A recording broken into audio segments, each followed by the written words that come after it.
আসসালামু আলাইকুম, কেমন আছেন সবাই? একসাথেই ছোট্ট একটা পার্সেল আনবক্স করে ফেলা যাক। এই পার্সেলটা আমি অর্ডার করেছিলাম ফেসবুকের একটা পেজ থেকে, আর এটা প্রি অর্ডার বেসড একটা পেজ ছিল। প্রথমেই হাতে পেলাম কিয়ামেরি হাইলুরনিক অ্যাসিড সিরামটা। এই পার্টিকুলার ইনগ্রিডিয়েন্টটা কিন্তু স্কিনের জন্য অনেক ভালো এবং সব টাইপের স্কিনেই সুইটেবল হয়ে থাকে। এটা মেনলি স্কিনে হাইড্রেশন প্রোভাইড করে স্কিন হেলথকে ইমপ্রুভ করে থাকে। এটি কিন্তু আমাদের স্কিনের ফ্লেক্সিবিলিটি আর ইলাস্টিসিটিকেও ইমপ্রুভ করে। ওনার ব্র্যান্ডটা আমি আগে ইউজ করিনি, সো ইউজ করে তারপর রিভিউ দিতে পারবো। এরপর আমি অর্ডার করেছিলাম আরও একটি সিরাম। এটা ছিল লাইকো ব্র্যান্ডের সিরামাইড সিরাম। সিরামাইড মেনলি আমাদের স্কিন ব্যারিয়ারে কাজ করে, স্কিন সেল হেলথটাকে ইমপ্রুভ করে অ্যান্টি এজিং প্রমোট করে। এটাকে বলাই হয় স্কিন ব্যারিয়ার রিপেয়ার সিরাম। এই ইনগ্রিডিয়েন্টটা আমার আগে কখনো ইউজ করা হয়নি। প্যাচ টেস্টটা করে তারপরে ইউজ করা শুরু করবো ইনশাল্লাহ। বাই দ্য ওয়ে, এগুলো কিন্তু খুবই রিজনেবল প্রাইসে ছিল, খুব বেশি দামি প্রোডাক্ট এগুলো নয়। এবার যে প্যাকেটটা খুলছি এটা আমার সবচেয়ে ফেভারিট। এটা ছিল একটা টিন্টেড ময়শ্চারাইজার।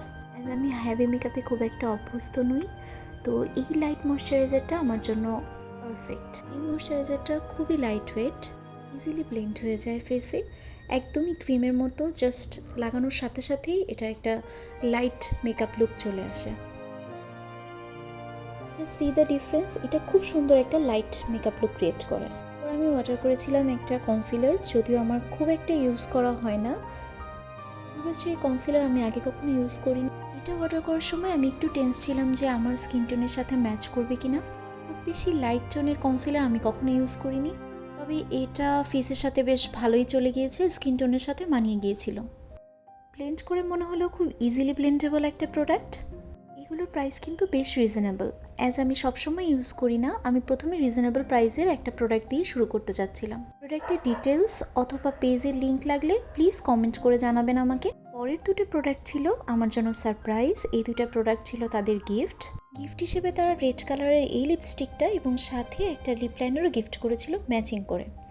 যদিও আমার রেড কালার লিপস্টিক পরা হয় না, বাট এই রেড কালারটা কিন্তু বেশ ভালো ছিল। আমি একটু সোয়াচ করে দেখার ট্রাই করলাম। এটা কিন্তু বেশ পিগমেন্টেড ছিল, যদিও এই ব্র্যান্ডটার নাম আমি জানি না। আর সাথে ছিল এই রেড লিপস্টিকটা। এটার রঙটা একদম লাল টকটকা। ওরা যারা রেড কালার লিপস্টিক পছন্দ করে তাদের জন্য এটা একটা হ্যাভেনলি কম্বিনেশন। এটা ছিল আমার আজকের ছোটোখাটো একটা আনবক্সিং ভিডিও। কেমন লাগলো আমাকে জানাবেন। আর কোনো কোয়ারি থাকলে কাইন্ডলি কমেন্ট করবেন। আসসালামু আলাইকুম, সবাই ভালো থাকবেন।